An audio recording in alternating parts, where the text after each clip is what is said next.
STJ 25 anos traz uma entrevista especial com o ministro Humberto Martins. Ele falou sobre os 25 anos do Tribunal da Cidadania e comentou sobre o próprio trabalho nas decisões tomadas aqui no STJ. Ações que vão de direitos do consumidor, a maus tratos de animais e a guarda de menores. Você vai saber exatamente quais são esses julgamentos agora. O STJ 25 anos está começando.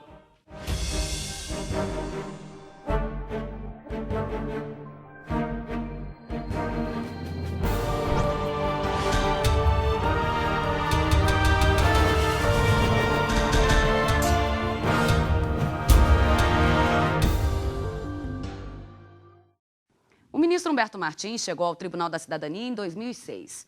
O magistrado nasceu em Alagoas. Atuou no Ministério Público no início da carreira em 1979. Depois exerceu atividades na advocacia e no Executivo esteve na Procuradoria do Estado de Alagoas. Humberto Martins também foi professor universitário, desembargador do Tribunal de Justiça de Alagoas, presidente da Câmara Criminal do TJ da região, juiz no Tribunal Regional Eleitoral do Estado, além de vice-presidente e corregedor regional eleitoral. Em seguida, deu início aos trabalhos no STJ. Nesse período de comemoração dos 25 anos do Tribunal da Cidadania, o ministro Humberto Martins falou sobre o aniversário do Superior Tribunal de Justiça. Ministro, o Superior Tribunal de Justiça completa 25 anos. Como é que o senhor avalia esse período de desenvolvimento do Judiciário brasileiro, do STJ também, né, em conjunto aí com todo o Judiciário? Nós ficamos felizes, nós que participamos do dia a dia do Poder Judiciário, em especial do Superior Tribunal de Justiça, o Tribunal de Cidadania, nos seus 25 anos, na sua comemoração às Bodas de Prata. O Tribunal da Cidadania que tem dado uma grande contribuição à justiça brasileira, em especial o cidadão brasileiro. Tribunal de uniformização da jurisprudência, é um tribunal de interpretação do direito federal, que serve de embasamento e de parâmetro, de modelo, que nós podemos dizer de paradigma, para os tribunais estaduais e os tribunais federais. E nós estamos dando uma grande contribuição ao Poder Judiciário brasileiro através da jurisprudência, através de um julgamento que nós chamamos julgamento nas 3 sessões. A primeira sessão de direito público, envolvendo matéria administrativa e tributária. Na segunda sessão, que está diretamente ligada ao direito privado. E na terceira sessão, que trata do direito penal em geral. E também do direito penal em especial, as leis extravagantes. É o Tribunal da Cidadania em favor do cidadão brasileiro, sobretudo tendo como missão uma justiça rápida, eficiente, produtiva e de qualidade, aproximando o cidadão da magistratura brasileira. O senhor assumiu a ouvidoria do Superior Tribunal de Justiça em setembro do ano passado. Como é que tem sido esse trabalho desde então, né? Até foram enviadas propostas para o Supremo, o STF, CNJ, de uniformização, né, das ouvidorias também no Judiciário. E por que esse ponto é importante? Isso aconteceu na administração do senhor lá? Olha, quando nós assumimos a ouvidoria, primeiro tinha que esclarecer à sociedade qual é o papel da ouvidoria e o papel da corregedoria. Aparentemente, a sociedade pensa que podem ter a mesma missão. Não, a missão é diferente. Agora, o caminho e a solução, na maioria das vezes, o entendimento é incomum. A ouvidoria ouve as reclamações, procura resolver essas reclamações com brevidade, junto aos órgãos competentes. Tratam de reclamações para melhorar a prestação de serviços do Poder Judiciário, seja diretamente ou indiretamente com relação ao Judiciário brasileiro. A maioria das reclamações é com relação a alguns processos com direito de preferência aos maiores de 60 anos, alguns processos que ainda está a necessitar de julgamentos e o jurisdicionado muitas vezes vai buscar respostas. E a gente muitas vezes informa que o processo ainda se encontra com o advogado, o processo pode se encontrar com o Ministério Público, o processo pode se encontrar com a parte adversa. Então, são informações que muitas vezes o cidadão, através hoje da lei de informação, ele quer realmente tomar ciência com relação ao processo seu que está a depender de um julgamento com brevidade judiciária. Ou seja, nem sempre é uma reclamação, e sim uma dúvida, é uma informação. dúvida. E muitas vezes, quando o serviço não está a contento, o cidadão pode querer, através da sua reclamação, que eu chamo de uma crítica construtiva, melhorar e aperfeiçoar as atividades do judiciário, seja no atendimento ao cidadão, seja com relação à agilização processual, seja no tocante a alguns órgãos da administração do tribunal. Isso serve de modelo para que o próprio judiciário brasileiro, através da sociedade, porque todos nós que fazemos parte do poder, nós não somos donos do poder, nós somos inquilinos. Nós exercemos a nossa atividade em favor do público, em favor do cidadão que busca a sua prestação jurisdicional. Por isso que temos que oferecer os melhores serviços, seja interno, no próprio tribunal, e seja externo para a sociedade. É a ouvidoria em consonância com os reclamos da sociedade, ou seja, de mãos dadas. O cidadão tem que dar o seu grito de cidadania e dando a sua contribuição. Quando alguém faz a reclamação, ele faz uma reclamação no sentido de melhorar a qualidade e a prestação do serviço. Por isso que nós agradecemos, disponibilizamos instrumentos através da internet, através de telefonemas, que é o Disque 8000, né? Através de mecanismos, através de e-mail, né? Através de Facebook. São instrumentos que facilitam, através das redes sociais também, esse canal de comunicação entre a ouvidoria e a sociedade. Por isso que ampliamos a ouvidoria com relação a outros poderes. Firmamos o primeiro convênio com o Conselho Federal da Ordem dos Advogados do Brasil. Troca de experiências entre o Poder Judiciário e a advocacia brasileira. O advogado, que é o construtor das teses com relação às causas que tramitam no judiciário brasileiro, e o judiciário, que é o intérprete com relação ao próprio direito. Não é? Então, esse relacionamento é salutar. Advocacia e Poder Judiciário. Firmamos o primeiro convênio de intercâmbio, de troca de experiências, de serviços prestados pela advocacia e pelo Poder Judiciário, e vamos realizar ainda, até o mês de junho, o primeiro encontro nacional entre o Poder Judiciário e a advocacia brasileira. Fizemos, logo no início da nossa gestão, o primeiro encontro nacional com a magistratura brasileira, convidando todos os presidentes de tribunais através dos senhores ouvidores.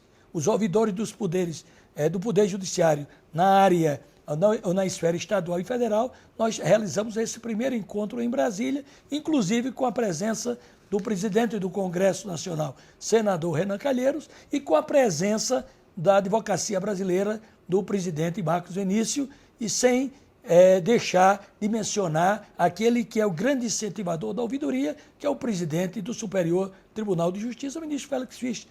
Todos nós de mão dadas, no sentido de uma ouvidoria forte, respeitada e, sobretudo, com muita credibilidade. Depois do intervalo, você acompanha mais uma parte dessa entrevista. Nós voltamos já.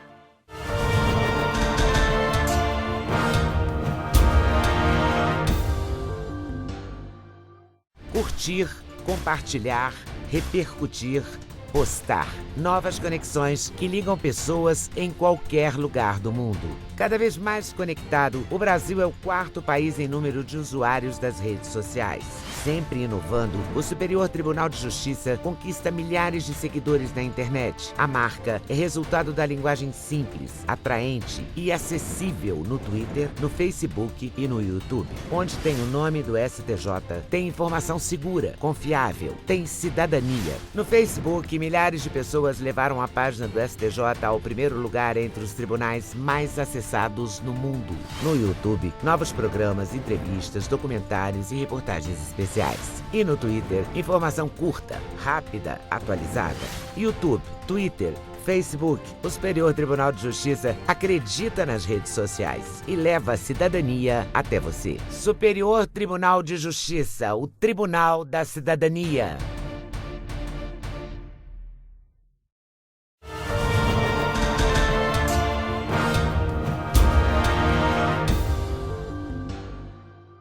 Um tribunal que serve de modelo internacional. um juiz com sensibilidade de se colocar no lugar do cidadão. Foi assim que o ministro Humberto Martins definiu tanto o trabalho de um julgador quanto a força do Superior Tribunal de Justiça.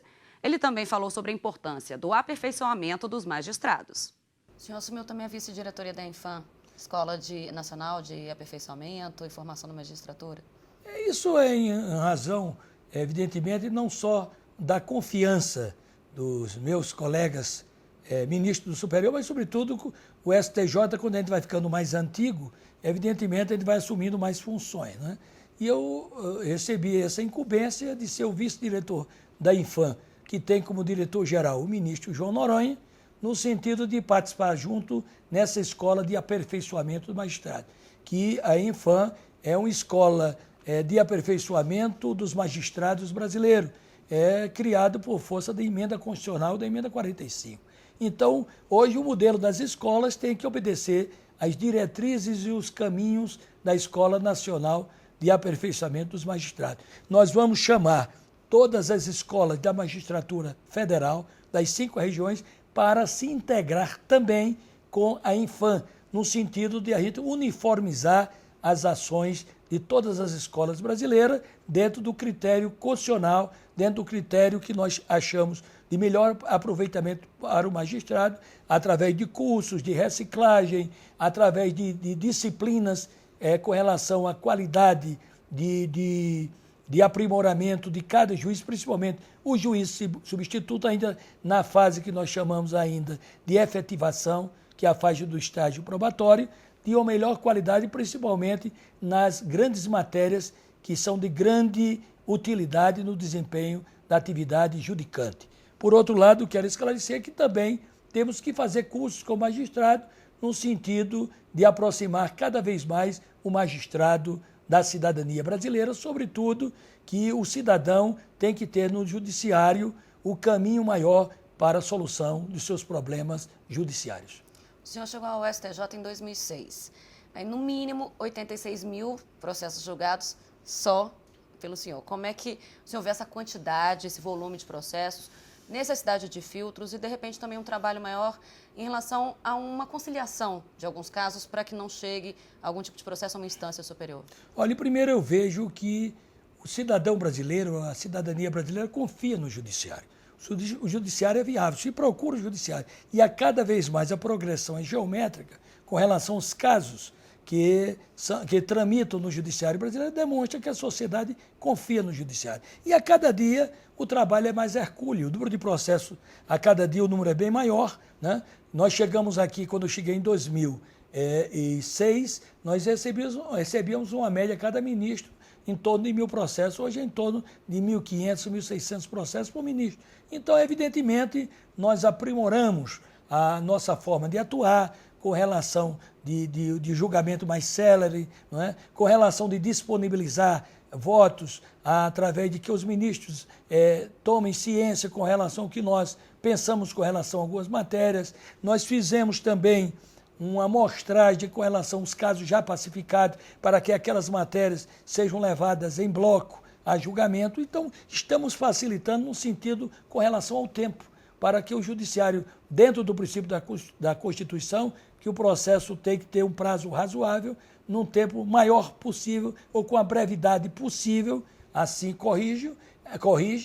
corrige, o judiciário possa dar resposta aos anseios da sociedade que busca o amparo do judiciário. Então, eu fico feliz porque nós estamos desempenhando a nossa atividade num tribunal que tem um respeito da sociedade, num tribunal que é um tribunal que discute as causas diretas do relacionamento entre o cidadão com o cidadão e do cidadão com o poder público, através do direito público e do direito privado, e tem demonstrado ao Brasil que foi muito importante a Constituição de 88 criar o Tribunal da Cidadania. E com isso é um tribunal que a cada dia vem sendo acreditado pela sociedade e tendo a credibilidade do jurisdicionado, porque hoje o Tribunal da Cidadania é um tribunal, hoje no mundo, ímpar. É um tribunal que mais julga hoje no mundo com relação às causas da cidadania no Brasil e servindo de modelo para o mundo afora. Há alguns anos o senhor teve até uma iniciativa de mutirão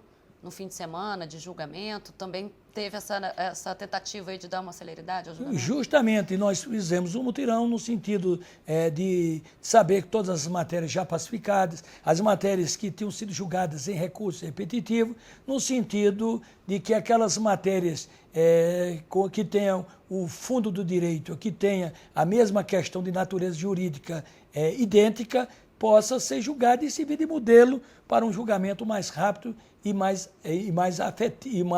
com mais efetividade, mas, sobretudo, respeitando a qualidade do julgamento. Porque o juiz, ele, antes de tudo, ele é um pacificador social. Mas o juiz, antes de tudo, ele tem que ter muita sensibilidade e se colocar no lugar do outro cidadão. Por isso que as 3 virtudes do juiz é a humildade, a prudência e a sabedoria e, sobretudo, a sensibilidade, porque a sentença vem da palavra sentimento ou da palavra sentir. Agora, a conciliação em instâncias inferiores, de repente, pode ser uma tentativa de aliviar um pouquinho a quantidade de processos no Tribunal Superior, ministro? Evidentemente, os tribunais, inclusive superiores, hoje também estão se adotando esse entendimento. E eu dou um exemplo muito claro quando há as audiências públicas. Audiências públicas para sentir da sociedade o que ela pensa, o que ela deseja, o que ela discute sobre determinadas matérias, para servir de embasamento dentro do aspecto jurídico e dos reclamos da sociedade, a gente possa definir o direito ou possa interpretar o direito dentro do sentimento da legalidade, mas também sem fugir o sentimento do próprio cidadão. No próximo bloco, você vai saber mais detalhes de algumas decisões já tomadas pelo ministro Humberto Martins aqui no Tribunal da Cidadania. É depois do intervalo.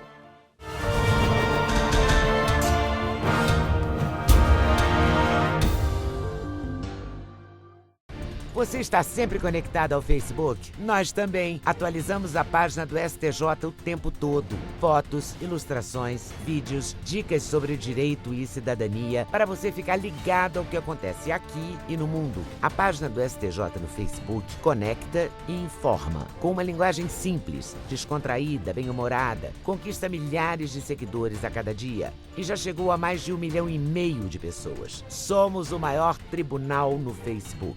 Espaço interativo. Aqui você pode conhecer melhor seus direitos e ainda participar de promoções, sorteios e jogos. De qualquer lugar você acessa as decisões que mudam o curso do país e saem das salas de julgamento e chegam até onde você está, em casa, no trabalho, em qualquer lugar. Acesse facebook.com/STJ Notícias. Superior Tribunal de Justiça, o Tribunal da Cidadania.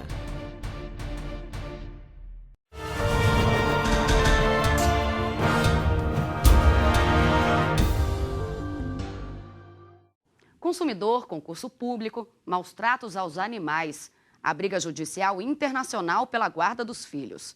São temas julgados pelo STJ. Conheça agora alguns detalhes desses julgamentos com a nossa entrevista de estúdio com o ministro Humberto Martins. Bem, nós tivemos casos também na questão do direito do consumidor. Uma empresa, uma fabricante de refrigerante que foi multada, quase R$460 mil, porque diminuiu a quantidade do refrigerante na embalagem, mas não deixou isso de forma clara, precisa ali essa informação, né? É algo importante também para o STJ, ministro, que o consumidor se sinta protegido, mesmo que seja uma embalagem de refrigerante ali que esteja com a quantidade de ml ali diferente? O que, na verdade, não que está em jogo não é a embalagem, ou nem a quantidade, nem a empresa. É você enganar o cidadão com relação à sua boa-fé, né? Hoje tudo tem que ser dentro do critério objetivo da transparência, não é? Então, se você compra um produto, você tem que saber o que está comprando, quais são as virtudes daquele produto, a composição daquele produto e, sobretudo, o lado positivo e negativo daquele produto, o que vai favorecer ao cliente e o que vai trazer prejuízo ao cliente. E, muitas vezes, você enganar o cliente, ou colocar em palavras diminutas, ou colocar em palavras que o consumidor não possa se aperceber daquilo que ele está adquirindo, você está, na verdade, utilizando de uma propaganda enganosa, não é? E isso, evidentemente, atinge não só os direitos do consumidor, mas, sobretudo, a cidadania brasileira no tocante aos direitos do cidadão, principalmente amparado pelo Código do Consumidor, que defende aqueles que têm relação de emprego e trabalho e, sobretudo, de adquirente do produto junto àquele que fabrica. Ministro, aqui a gente tem casos, né, temas muito diferentes aqui no STJ. Tem um que o senhor jogou há alguns anos sobre o extermínio de cães e gatos no centro de zoonoses de Belo Horizonte, que o extermínio acontecia em câmaras de gás. Foi decidido que não poderia ser uma situação meio cruel, né, uma matança de meio cruel, mesmo que justificasse a matança na questão de saúde pública, mas não dessa forma, né? Como que o senhor vê essa diferença, né, de temas, de casos, essa amplitude de assuntos aqui dentro, como esse? O STJ, eu disse à sociedade brasileira que é chamado Tribunal da Cidadania. Por quê? Porque todos os direitos do cidadão, essas matérias que é de direito material, ou seja, de direito infraconstitucional, elas são regidas e decididas pelo Superior Tribunal de Justiça. Não é? O Supremo Tribunal Federal é o tribunal guardião da Constituição brasileira. E o Superior Tribunal de Justiça é o tribunal que interpreta todas as causas infraconstitucionais do Brasil. Do direito privado ao direito penal, ao direito administrativo, ao direito comercial, todas essas causas que envolvem o cidadão, que envolve as entidades públicas do Brasil, as instituições públicas, são julgadas pelo Superior Tribunal de Justiça. Então, todas as agressões ou as crueldades contra as pessoas ou contra os animais têm que se responder através de leis específicas, em que essas leis possam assegurar o princípio do respeito não só ao cidadão, mas também aos animais. Todos nós sabemos que os animais, aqueles que não têm o espírito de criar um animal, ele não cria o animal, agora ele não pode maltratar o animal, não é? Nem pode exterminar o animal. Até porque é um princípio bíblico, aquilo que Deus criou só compete a ele no tempo devido buscar aquele fôlego de vida. O fôlego de vida só quem tem não é só o ser humano. O ser humano é um animal racional. O animal, mesmo ele sendo um animal irracional, mas ele tem um instinto e a qualidade de vida preservada.